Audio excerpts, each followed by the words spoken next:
Hello everybody, in this lecture we will learn about the metals and non-metals। तो metals और non-metals क्या होते हैं इस चैप्टर में देखेंगे, और ये बहुत सिंपल चैप्टर है और बहुत छोटा चैप्टर है। तो देखते हैं क्या होता है। जो हमारे अर्थ के ऊपर एलिमेंट्स हैं, तो अगर आपको एलिमेंट्स नहीं पता तो आपने पीरियोडिक टेबल देखी होगी, है ना। आपकी केमिस्ट्री लैब के अंदर नहीं देखी तो आप जो पीरियोडिक क्लासिफिकेशन के चैप्टर में जो पीरियोडिक टेबल पढ़ते हो उनके अंदर प्रेजेंट जो जितने भी एलिमेंट्स होते हैं वो सारे के सारे एलिमेंट्स है आपके 118 टाइप के एलिमेंट्स होते हैं, ठीक है। वो तीन पार्ट्स में डिवाइड होते हैं। वो एलिमेंट्स को हम तीन पार्ट्स में डिवाइड करते हैं। पहला होता है मेटल बोलते हैं पहले को, दूसरे को मेटलॉइड बोलते हैं, और जो लास्ट तीसरा होता है उसको नॉन मेटल बोलते हैं। इस चैप्टर में हम सिर्फ मेटल के बारे में और नॉन मेटल के बारे में देखने वाले हैं कि मेटल कैसे होते हैं और नॉन मेटल क्या करते हैं। तो देखते हैं ध्यान से कि मेटल्स और नॉन मेटल्स के बारे में क्या क्या होता है। तो एक पहले स्टार्ट करते हैं मेटल्स, और मेटलॉइड भी थोड़ा बहुत हम डिस्कस करेंगे। तो हम मेटल्स से स्टार्ट करते हैं। मेटल्स क्या होते हैं? मेटल्स की सबसे पहले हम बात कर लेते हैं मेटल्स की फिजिकल प्रॉपर्टीज़ की। कैसे आप फिजिकली देख के किसी चीज़ को बताओगे कि ये या तो कोई भी चीज़ आप चारों तरफ देख रहे हैं, कोई भी एलिमेंट या तो मेटल होगा या नॉन मेटल होगा या मेटलॉइड होगा। तो सबसे पहले हम देखेंगे कि मेटल होगा तो कैसे पता चलेगा। तो सबसे पहली चीज़ जो देखेंगे वो फिजिकल प्रॉपर्टीज़ देखेंगे। फिजिकल प्रॉपर्टीज़ को देख के आप पता लगा सकते हो कि कोई भी चीज़ मेटल है या नॉन मेटल है। तो फिजिकल प्रॉपर्टीज़ में जो पहली प्रॉपर्टी होती है वो क्या होती है? मेटल्स आर मैलिएबल, मतलब उनके अंदर मैलिएबिलिटी होती है। ये मैलिएबिलिटी क्या होती है या मैलिएबल क्यों होता है, क्या होता है, ये देखते हैं। देखिए, किसी भी अगर आप मेटल को अगर आप उसको पीटोगे हथौड़े से, उसको पीटोगे, उसके ऊपर आप हथौड़े से मारोगे तो वो किस में कन्वर्ट हो जाएगा? एक थिन शीट में। मतलब कि अगर किसी भी चीज़ के ऊपर आप अगर हथौड़े से मार रहे हो और वो थिन शीट में कन्वर्ट हो रहा है तो इस प्रॉपर्टी को बोलते हैं मैलिएबिलिटी। और अगर वो हो रहा है कन्वर्ट थिन शीट में तो वो अपने आप में एक मेटल है, ठीक है। तो पहली प्रॉपर्टी तो समझ आ गई कि मेटल्स क्या होते हैं? मैलिएबल होते हैं, मतलब इनके अंदर मैलिएबिलिटी होती है। दूसरी जो प्रॉपर्टी होती है मेटल्स की वो होती है कि ये डक्टाइल होते हैं, इनके अंदर डक्टिलिटी होती है। ये डक्टाइल और डक्टिलिटी का बेसिकली मतलब क्या होता है? देखिए, आपने देखा होगा जितने भी हमारे वायर्स आते हैं वो कैसे होते हैं, वो किस चीज़ के होते हैं? वो कॉपर के होते हैं। तो कॉपर अपने आप में क्या है? एक मेटल है। तो हर एक मेटल को आप खींच के क्या कर सकते हो? वायर में कन्वर्ट कर सकते हो।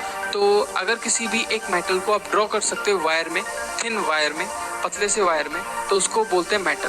तो डक्टिलिटी का मतलब कि आप किसी भी वायर को, किसी भी मेटल को खींच के किस में कन्वर्ट कर दो? वायर में कन्वर्ट कर दो। तो इस प्रॉपर्टी को क्या बोलते हैं? डक्टिलिटी बोलते हैं। वो डक्टाइल होते हैं, मेटल्स आर डक्टाइल्स। नेक्स्ट होता है ये हीट के गुड कंडक्टर होते हैं। जैसे हीट के गुड कंडक्टर कैसे हमें पता चलेगा? हीट के गुड कंडक्टर होते हैं जितने भी आपके जो भी हम किचन में जो चीज़ हम यूज़ करते हैं खाना बनाने के लिए वो सारे मेटल से बने होते हैं, क्योंकि इजीली वो उसके अंदर हीट ट्रांसफ़र हो सकती है।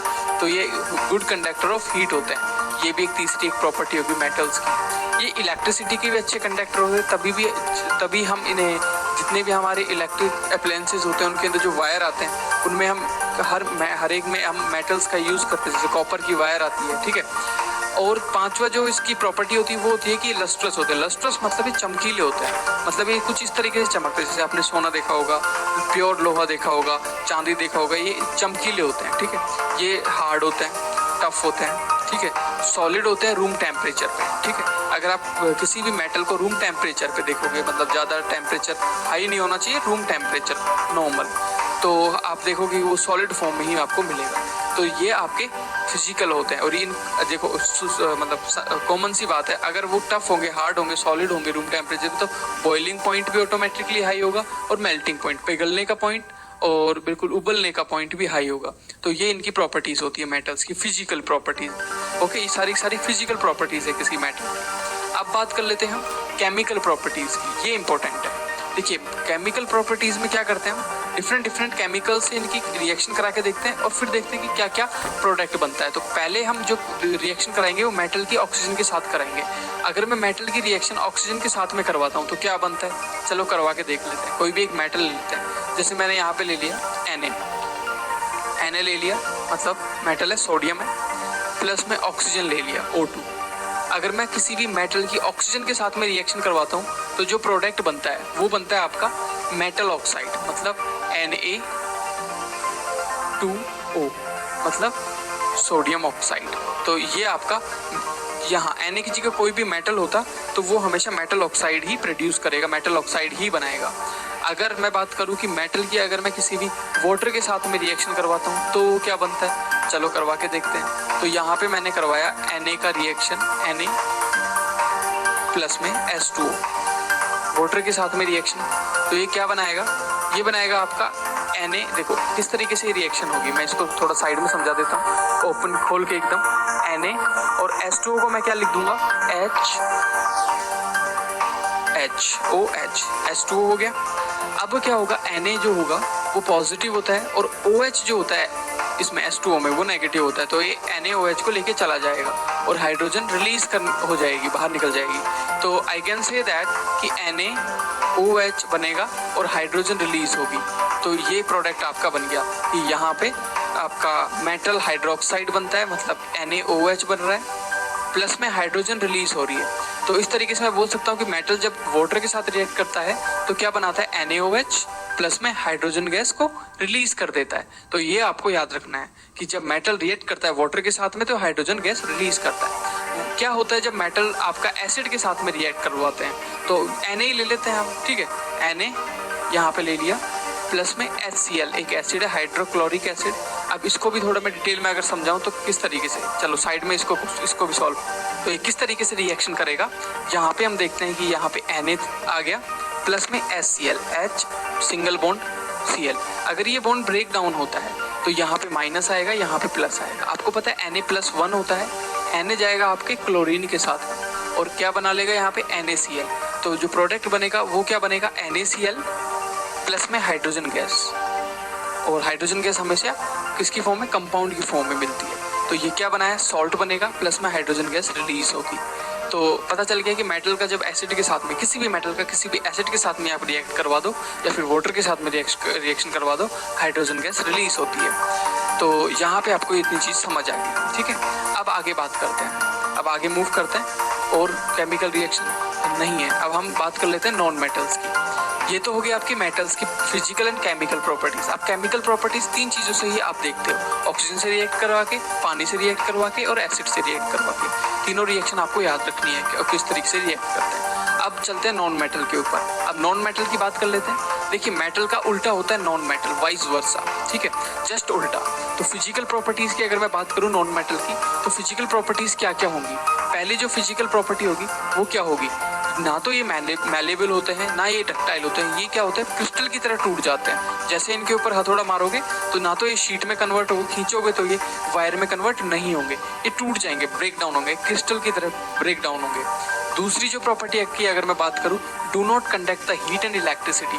ये हीट को भी और इलेक्ट्रिसिटी को कंडक्ट नहीं कर सकते। जैसे एक एग्जांपल लूँ तो आपने देखा होगा आपके किचन के अंदर जो हैंडल होते हैं वो आपके नॉन मेटल से बने होते हैं, ठीक है, प्लास्टिक बोल दो, वो भी एक तरीके से नॉन मेटल है। तो वो उस आप जो आपका जो बर्तन होता है वो तो गर्म हो जाता है, लेकिन आपका हैंडल गर्म नहीं होता, बिकॉज ये हीट के कंडक्टर नहीं होता, ये हीट को कंडक्ट नहीं कर सकते। ये शाइनी नहीं होता है, डल होते हैं, ये मतलब ये चमकीले नहीं होते, लस्ट्रस नहीं होते, सॉफ्ट होता है टच करने पे, ठीक है, और स्ट्रॉन्ग भी नहीं होते, इजीली टूट जाते हैं। इनका अगर सॉफ्ट होंगे तो ऑटोमेटिकली इनका मेल्टिंग पॉइंट भी बहुत कम होगा। और ये किस किस फॉर्म में मिल सकते हैं, देखो आपको पता है कि सॉलिड में मिल रहा था आपका मेटल रूम टेम्परेचर में, लेकिन ये सॉलिड में भी मिल सकते हैं, आपको लिक्विड में भी मिल सकते हैं और गैसियस फॉर्म में भी मिल सकते हैं नॉन मेटल। ये पॉइंट आपको याद रखना है, ये बहुत इंपॉर्टेंट पॉइंट है, कोई भी कंफ्यूज करने के लिए आपसे पूछ सकता है। तो सॉलिड में मिलता है और लिक्विड गैस में।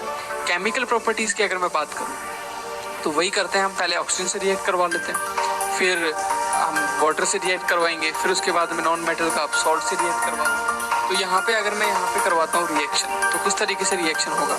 नॉन मेटल यहाँ पे ले लेता हूँ मैं, कोई भी नॉन मेटल ले लेता हूँ। अब नॉन मेटल कौन कौन से होते हैं वो आप पीरियोडिक क्लासिफिकेशन चैप्टर में देखोगे, जिसका मैं डिस्क्रिप्शन में लिंक डाल दूंगा, आप उसको जाके विजिट कर सकते हो, ठीक है। ऊपर थंबनेल में भी आपको दिख रहा होगा नॉन मेटल वो पीरियोडिक क्लासिफिकेशन चैप्टर, उसको देखोगे तो आपको मेटल नॉन मेटल के नाम और पूरा क्लासिफिकेशन आपको समझ आएगा। तो अभी हम यहाँ पे आ जाते हैं नॉन मेटल के। अगर मैं केमिकल प्रॉपर्टीज में ऑक्सीजन से रिएक्ट करवाता हूँ तो क्या बनता है, चलो यहाँ पे एक एग्जांपल लेते हैं नॉन मेटल का ऑक्सीजन के साथ। तो मैं यहाँ पे एक नॉन मेटल लेता हूँ जिसका नाम है कार्बन। तो कार्बन का अगर मैं रिएक्शन करवाता हूँ किसके साथ में, ऑक्सीजन के साथ में, तो ये क्या बनाएगा, ये कार्बन डाइऑक्साइड बनाएगा। मतलब कि नॉन मेटल भी जब ऑक्सीजन से रिएक्शन करते हैं तो ये नॉन मेटल ऑक्साइड्स बनाते हैं। तो यहाँ पे ये बनेगा CO2, ठीक है, तो ये CO2 आपका क्रिएट होगा। तो समझ आ गया, नॉन मेटल ऑक्साइड्स ही बनाते हैं। लेकिन एक इंपॉर्टेंट चीज आपको याद रखनी कि नॉन मेटल वाटर के साथ में रिएक्शन नहीं करते हैं। You have to remember this कि नॉन मेटल कभी भी वाटर के साथ में रिएक्शन नहीं करेंगे। नेक्स्ट है आपका नॉन मेटल एंड सॉल्ट की। अगर मैं बात करूँ नॉन मेटल एंड सॉल्ट, कोई भी एक नॉन मेटल ले लेते हैं और कोई भी एक सॉल्ट ले लेते हैं, उनका रिएक्शन हम देखेंगे क्योंकि ये इंपॉर्टेंट होता है। यहाँ पे मैंने एक सॉल्ट ले लिया NaBr, मतलब सोडियम ब्रोमाइड, NaBr। इसका रिएक्शन मैंने नॉन मेटल क्लोरीन के साथ में अगर मैंने करवाया तो ये क्या बनाएगा, आपका सॉल्ट बनाएगा और डबल मतलब सिंगल डिस्प्लेसमेंट रिएक्शन होगी। मतलब ये क्लोरीन जो है वो Br की जगह जाके बैठ जाएगा और Br बाहर निकल जाएगा। तो कुछ इस तरीके से ये बनेगा, ये आपका NaCl बनेगा प्लस में Br बाहर। तो ये क्या हुआ, डिस्प्लेसमेंट रिएक्शन होगी, बनेगा सॉल्टी। तो आपको समझ आना है कि सिंगल डिस्प्लेसमेंट रिएक्शन होगी। अब ये तो हो गया आपका सॉल्ट से रिएक्शन, तो सॉल्ट से सॉल्ट ही बनाता है दोबारा से। तो ये भी अपने आप में एक सॉल्ट था। ये देखो क्या होता है, सॉल्ट का मतलब ये नहीं होता कि NaCl दुनिया में सॉल्ट है। जो प्लस और माइनस मिलके जो चीज़ बना लेते हैं उसको सॉल्ट बोल देते हैं। तो यहाँ पे Na प्लस Br माइनस था, यहाँ पे भी Na प्लस Cl माइनस है, दोनों को सॉल्ट बोल देते हैं, ये याद रखना आपको। अब नॉन मेटल जो क्लोरीन के साथ में रिएक्ट करेगा वो किस तरीके से करेगा, तो देखते हैं किस तरीके से ये रिएक्ट करता है आपके क्लोरीन के साथ, क्लोराइड। नॉन मेटल में यहाँ पे ले लेता हूँ आपका कुछ भी ले लेता हूँ। यहाँ पे मैं ले लेता हूँ हाइड्रोजन, है ना। Hydrogen is also consider as the non metal. Hydrogen का अगर मैं क्लोरीन के साथ में रिएक्शन करवाऊंगा तो ये क्या बनाएगा, आपका HCl बनेगा, ठीक। तो आप कोई भी एग्जांपल ले सकते हो कि किस तरीके से ये जैसे यहाँ पे मैंने फॉस्फोरस ले लिया T प्लस में Cl2, तो यहाँ पे जो प्रोडक्ट बनेगा वो क्या बनेगा, PCl3। अब आपको ये तो पता ही होगा कि यहाँ पे 3 क्यों लगाया मैंने, अगर नहीं पता तो मैं आपको एक बार बता देता हूँ। देखिए किस तरीके से आपके कोई भी एक इक्वेशन या फिर बोल दो फॉर्मूला क्रिएट होता है, दो चीज़ें मिलती हैं, मतलब फॉस्फोरस एंड क्लोरीन मिल रहा है, इन दोनों के मतलब वैलेंसी को आप इनके नीचे लिख दो, इसकी वैलेंसी 3, इसकी 1, और इनको इस तरीके से क्रॉस मल्टीप्लाई करके इनके पैरों में लिख दो, है ना। तो ये बनेगा P1Cl3, तो यहाँ पे PCl3।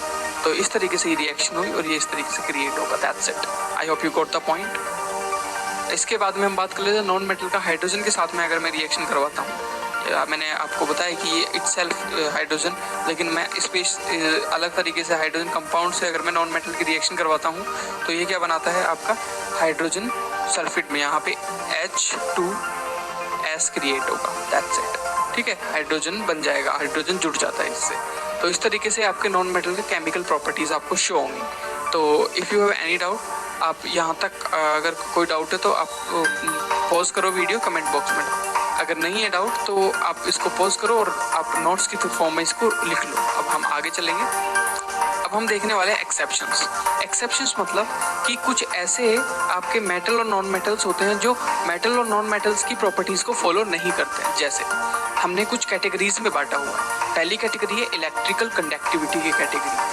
तो हमको पता है कि जितने भी आपके नॉन मेटल्स होंगे वो इलेक्ट्रिसिटी को कंडक्ट नहीं करेंगे, लेकिन एक ऐसा नॉन मेटल है जो इलेक्ट्रिसिटी को कंडक्ट करेगा, जो कि आपका ग्रेफाइट। ओके, ग्रेफाइट एक ऐसा नॉन मेटल है, नॉन मेटल होते हुए भी, ये नॉन मेटल होते हुए भी क्या करता है, इलेक्ट्रिसिटी को कंडक्ट करता है, इलेक्ट्रॉन्स फ्लो होते हैं इसके अंदर। तो I hope you got the point. दूसरी जो कैटेगरी है वो है लस्टर, मतलब लस्टर्स, चमकीले। आपको पता है जितने भी नॉन मेटल्स होते हैं वो कैसे होते हैं, डल होते हैं, लेकिन आयोडीन एक ऐसा नॉन मेटल है जो कि लस्ट्रस होता है, चमकीला होता है। आप देख पा रहे हो ये आयोडीन की इमेज है, ठीक है, ये चमकीला है नॉन मेटल होने के बाद भी।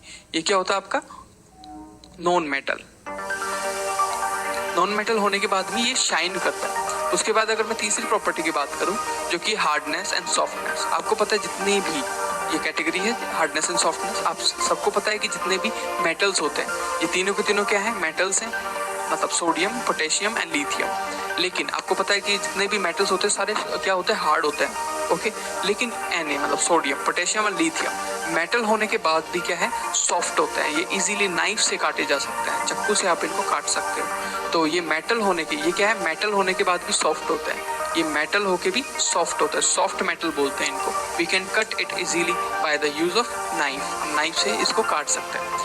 अगर मैं फिजिकल स्टेट की बात करूं तो आपको पता है कि फिजिकल स्टेट जितने भी आपके मेटल्स होते हैं, मर्क्यूरी क्या है, एक मेटल है, मर्क्यूरी एक मेटल है, मेटल है। रूम टेम्परेचर पे कैसा होता है, सारे के सारे सॉलिड होता है, लेकिन मर्क्यूरी की जो सॉलिड जो रूम टेम्परेचर की स्टेट होती है वो लिक्विड होती है, कुछ ऐसी दिखाई देती है। तो ये एक्सेप्शन है, ये सीधे एग्जाम में डायरेक्ट पूछते हैं कि कौन सा ऐसा मेटल है जो रूम टेम्परेचर पे लिक्विड है, तो आंसर होगा मर्क्यूरी।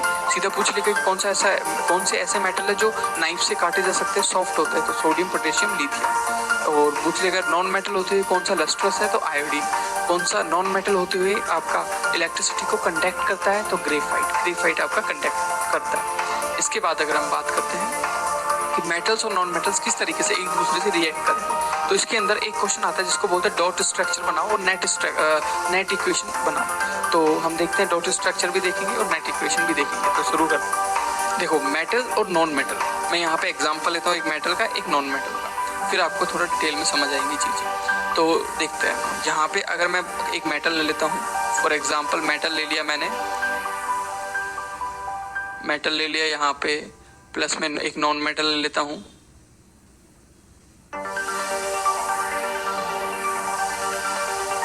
मेटल ले लिया मैंने यहाँ पे सोडियम Na, ठीक है, Na मैंने यहाँ पे ले लिया। नॉन मेटल ले लिया मैंने क्लोरीन, ठीक है। अब इन दोनों को आप अंदर तक समझेंगे ये रिएक्ट करते कैसे, इनके एटॉमिक स्ट्रक्चर, इनका डॉट स्ट्रक्चर, एवरीथिंग। कोई भी एक नॉन मेटल, कोई भी एक मेटल, आपको पता है सबसे पहले कि जो Na होता है उसका जो एटॉमिक नंबर होता है वो कितना होता है, 11।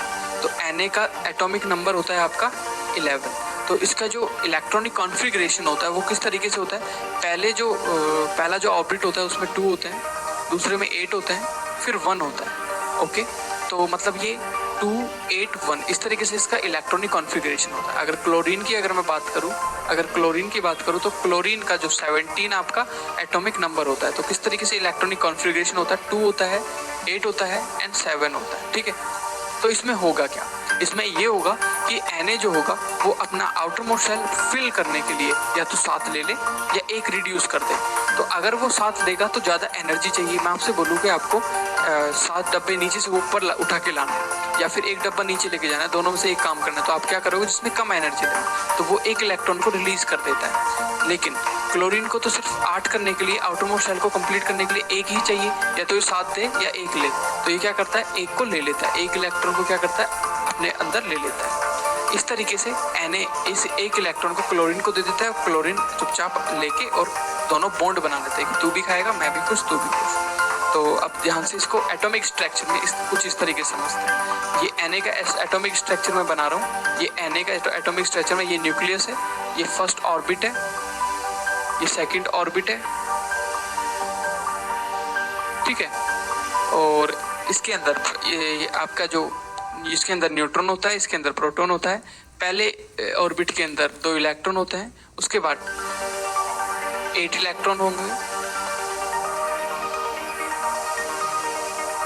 ठीक है। और उसके बाद होंगे आपके सिंगल इलेक्ट्रॉन जो आउटर मोस्ट शेल में है Na के, सोडियम की बात कर रहा हूँ, I am talking about the sodium. तो जो इसमें ये सिंगल इलेक्ट्रॉन होगा। अब ये तो हो गया आपका Na, ठीक है, ये तो हो गया आपका Na। प्लस में आपका जो क्लोरीन है उसके पास भी 3 ही ऑर्बिट्स हैं। तो यहाँ पे आपका neutron and proton, first orbit, second orbit and third orbit, third shell भी बोलते हैं इसको। यहाँ पे भी पहले में 2 होंगे, उसके बाद 8 होंगे, 1 2 3 4 5 6 7 8, उसके बाद 7 होंगे, 1 2 3 4 5 6 7। अब देखिए, इसको कंप्लीट करने के लिए जो ये 1 इलेक्ट्रॉन है वो इसको दे दिया जाएगा, ये 1 इलेक्ट्रॉन यहाँ पे चला जाएगा। तो Na ने इसको 1 इलेक्ट्रॉन दिया, जो इलेक्ट्रॉन देता है वो पॉजिटिव 1 बोला जाता है। क्लोरीन ने 1 इलेक्ट्रॉन लिया तो -1 बोला जाएगा। तो इस तरीके से इन दोनों के बीच में कौन सी बॉन्डिंग होगी, आयनिक बॉन्डिंग, क्योंकि पॉजिटिव एंड नेगेटिव बॉन्डिंग। तो ये आपका डॉट स्ट्रक्चर टाइप होगा।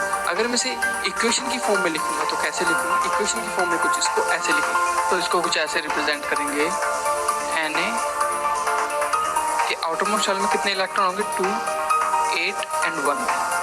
अगर मैं माइनस कर दूं 1 इलेक्ट्रॉन तो इसको कैसे लिखेंगे, इसने माइनस किया मतलब रिड्यूस किया, तो +1 लिखा जाएगा। मतलब Na+1, ठीक है।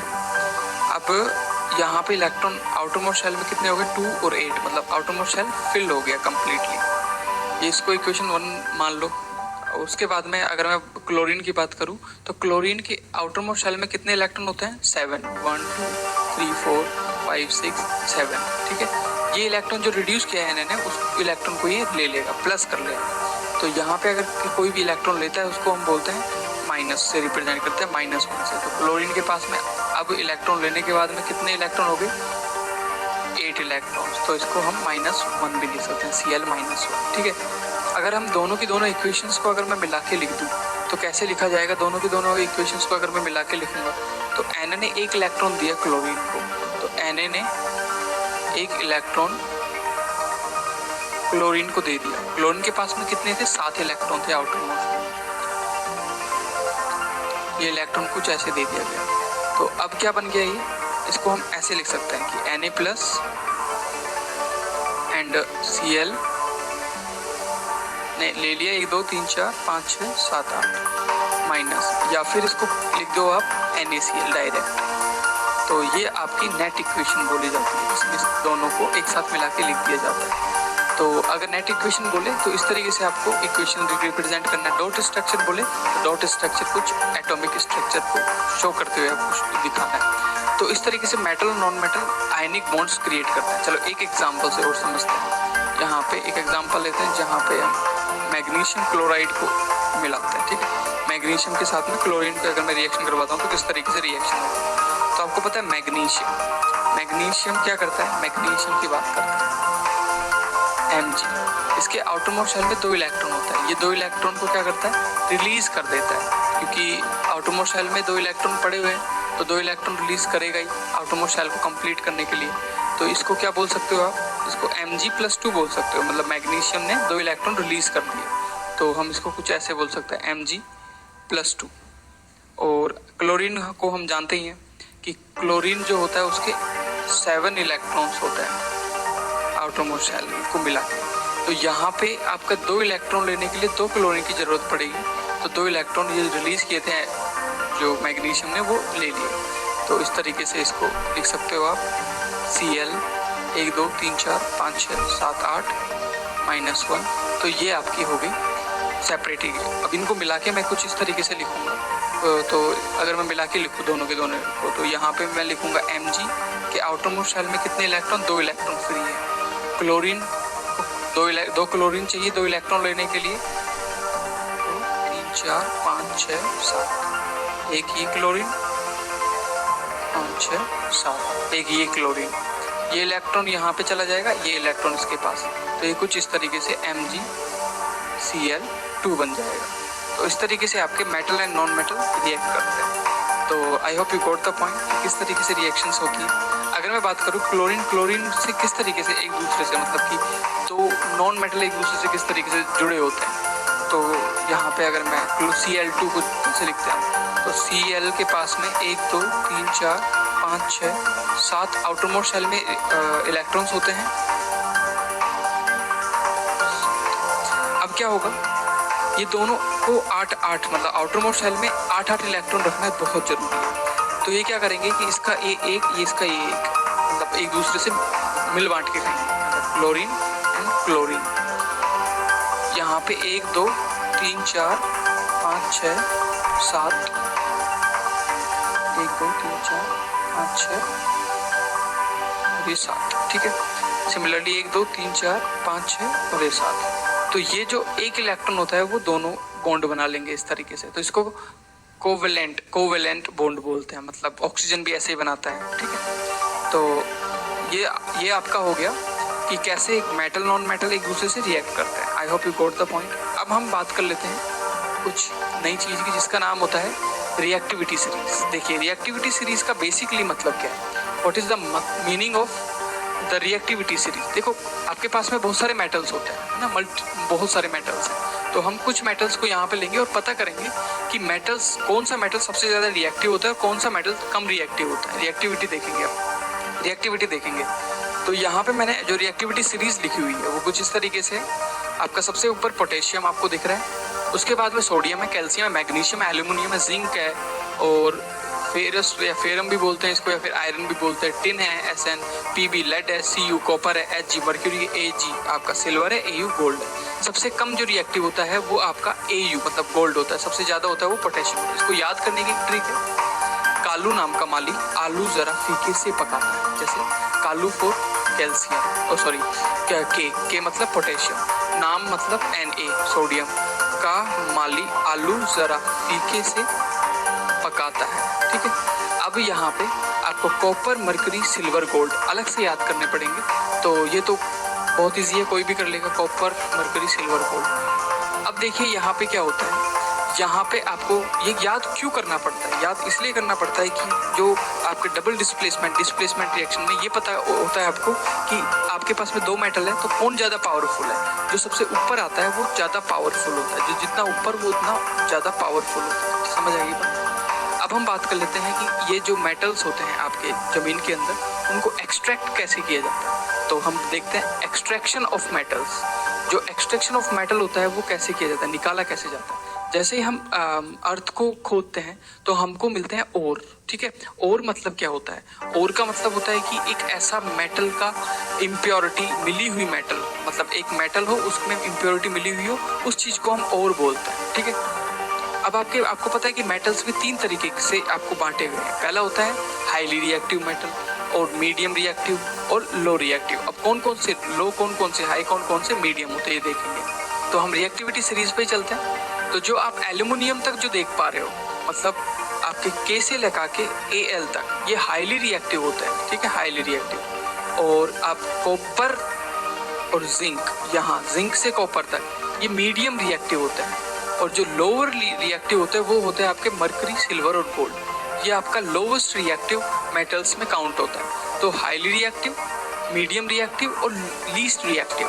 अब हाईली रिएक्टिव को करने का तरीका अलग है, लीस्ट रिएक्टिव को करने का तरीका अलग है, और एक्सट्रैक्ट करने का तरीका, और मीडियम रिएक्टिव को एक्सट्रैक्ट करने का तरीका अलग है। तो हम देखते हैं सबसे पहले और जो होता है उसके वो तीन कैटेगरी में बांटा जा सकता है। या तो वो हाईली रिएक्टिव का हो सकता है, या फिर वो मीडियम रिएक्टिव का हो सकता है, या फिर वो लो रिएक्टिव का आपके पास में और हो सकता है। अगर हाईली रिएक्टिव का है तो इसका क्या किया जाता है, हम इलेक्ट्रोलाइसिस करते हैं। अब इलेक्ट्रोलाइसिस क्या होता है, सबसे पहले जैसे हमने खोदा, खोदने के बाद में जो आपके पास में और निकला उसको पिघलाते हैं, गर्म करते हैं। पिघलने के बाद में हम एक बीकर लेते हैं, उस बीकर के अंदर उस पिघले हुई चीज़ को भरते हैं, ठीक है। उसके बाद में यहाँ पे एक एनोड होता है और यहाँ पे एक कैथोड होता है, इलेक्ट्रोलाइसिस इसको ही बोलते हैं। और यहाँ पे लगा देते हैं बैटरी, और इस बैटरी से इलेक्ट्रिक करंट पास होता है। तो क्या होता है, इसको हम प्योर फॉर्म को हम ले पाते हैं। तो इस तरीके से हम सिर्फ सीधा इलेक्ट्रोलाइसिस करके, मतलब इलेक्ट्रिसिटी की मदद से हम क्या ले सकते हैं, प्योर मेटल ले सकते हैं हाईली रिएक्टिव का। लेकिन जो मीडियम रिएक्टिव होते हैं वो या तो कार्बोनेट की फॉर्म में उनके अंदर इम्प्योरिटी मिलती है, या फिर सल्फाइड की फॉर्म में उनके अंदर इम्प्योरिटीज मिलती है। अगर कार्बोनेट की फॉर्म में इम्प्योरिटीज हैं तो हम करते हैं उनका कैल्सिनेशन। अब कैल्सिनेशन क्या होता है और रोस्टिंग क्या होता है। अब देखो, कैल्सिनेशन का मतलब होता है कि ऑक्सीजन की एब्सेंस में, ठीक है, मतलब ऑक्सीजन को हटा दो और बहुत भयंकर तरीके से उनको गर्म करो। और सल्फाइड का रोस्टिंग करते हैं, रोस्टिंग मतलब ऑक्सीजन की प्रेजेंट में उनको गर्म करना, बस ये डिफरेंस है दोनों में। उसके बाद जैसे ही गर्म करते तो हमें वो ऑक्साइड मिल जाता है, मतलब कि वो कार्बोनेट और सल्फाइड से क्या मिल गई, ऑक्साइड की फॉर्म में कन्वर्ट हो गई, कार्बन और सल्फाइड निकल गए उनसे। फिर उनका हम रिडक्शन कर देते हैं। अब आपको पता है रिड्यूसिंग एजेंट्स जो होते हैं, अब रिड्यूसिंग एजेंट क्या होता है मैं बताता हूँ। रिड्यूसिंग एजेंट क्या होता है, जो ऑक्सीजन को रिमूव कर देते हैं। तो यहाँ पे आपको ऑक्सीजन को रिमूव करवाना है तो जस्ट आप किसी भी एसिड के साथ में रिएक्ट करवा दो तो ऑक्सीजन निकल जाएगा। जैसे ही ऑक्सीजन निकला तो फिर इसको रिफाइन करते हैं। रिफाइन कैसे करते हैं वो हमें अभी देखने वाले हैं, और हमें प्योर मेटल मिल जाता है। अब हम बात कर लेते हैं मेटल्स जो लो रिएक्टिव होते हैं, जैसे कि आपका सिल्वर हो गया, गोल्ड हो गया, ठीक है। तो इनका क्या होता है, ये सिर्फ आपको सल्फाइड ओर की फॉर्म में मिलते हैं। और आपको पता है कि सल्फाइड ओर से सल्फाइड हटाने के लिए हमने रोस्टिंग करी है, रोस्टिंग करके हमें मेटल मिलता है। और मेटल मिलने के बाद में हम उसको भी रिफाइन करते हैं। अब रिफाइन कैसे करते हैं, देखिए रिफाइनिंग करने के लिए हमारे पास में ये मेथड होता है। जहाँ पे क्या करते हैं, जिस चीज़ की रिफाइनिंग करनी है, जैसे कॉपर की यहाँ पे रिफाइनिंग करनी है, तो हम क्या करते हैं, इम्प्योर मेटल जिसकी रिफाइनिंग कर दी है उसका इम्प्योर मेटल को एनोड बनाते हैं। ठीक है, एनोड मतलब पॉजिटिव साइड बनाते हैं और ये नेगेटिव साइड यहाँ पे। और उसी मेटल का प्योर एक यहाँ पे रोड लेते हैं प्योर, और उसका हम नेगेटिव साइड पे रख देते हैं। इस तरीके से हमने रख दी। इसके बाद में एक सॉल्यूशन लेते हैं उसी मेटल के सल्फेट का, जैसे कॉपर के सल्फेट का मैंने यहाँ पे सॉल्यूशन ले लिया, और हम इलेक्ट्रिसिटी को ऑन कर देंगे। अब क्या होगा, यहाँ से जो कॉपर होगा, प्योर कॉपर, वो यहाँ से मूव करके आपकी जो आपकी दूसरी रोड लगाई है आपने प्योर, उसकी तरफ जा जाके यहाँ पे चिपकने लग जाएगा और उसके ऊपर एक लेयर बना लेगा प्योर कॉपर की। अब प्योर कॉपर की आपकी लेयर बन चुकी है, और जो इम्प्योरिटीज़ है वो यहाँ पे तुरंत एनोड के नीचे आ जाएगी, जिसको हम एनोड मड बोलते हैं। तो ये रिफाइनरी का एक सिस्टम होता है, तो हम इस तरीके से रिफाइन कर सकते हैं चीज़ें। अब बात कर लेते हैं कोरोसन की। मेटल से तो कोरोसन होगा ही होगा। मेटल्स कोरोसन का मतलब क्या होता है, पानी के साथ में या मॉइस्चर के साथ में रिएक्ट करके वो अपने आप को तोड़ने लग जाते हैं, अपने आप को डिस्ट्रॉय कर लेते हैं। तो उनका प्रिवेंशन किस तरीके से कर सकते हैं, या तो पेंट करके कर सकते हैं। मेटल्स के ऊपर आप पेंट कर दो प्लास्टिक, तो मॉइस्चर की कांटेक्ट में नहीं आता। दूसरा जो इंपॉर्टेंट एक चैप्टर है वो है अलॉय। अलॉय क्या होता है, अलॉय देखते हैं। अलॉयज होते हैं दो मेटल्स को अगर मिला दिया जाए तो उनको अलॉयज बोलते हैं, मिक्स मेटल भी बोल देते हैं। तो कितने तरीके के आपके अलॉयज दिए हुए हैं। पहला होता है आपका ब्रास, BRASS, ब्रास, ये होता है कॉपर का और जिंक का। ठीक है, और एक होता है ब्रॉन्ज जो कि होता है कॉपर का और आपके टिन का, SN का, टिन। और तीसरा होता है सोल्डर जो कि होता है आपका लेड का और SN। उसके बाद में एक होता है अमलगम, ये भी एक अलॉय होता है। अमलगम का बेसिकली मतलब होता है कि किसी भी मेटल को अगर आपने मरकरी के साथ में मिला दिया, किसी भी मेटल एक्स मेटल को अगर आपने मरकरी के साथ मिला दिया, उस अलॉय का नाम ही अमलगम पड़ गया। ठीक है, तो इस तरीके से ये आपके अलॉयज होते हैं। तो ये पूरा चैप्टर अच्छा लगा तो सब्सक्राइब करो, शेयर करो, और प्लीज़ कमेंट में ज़रूर बताएं कौन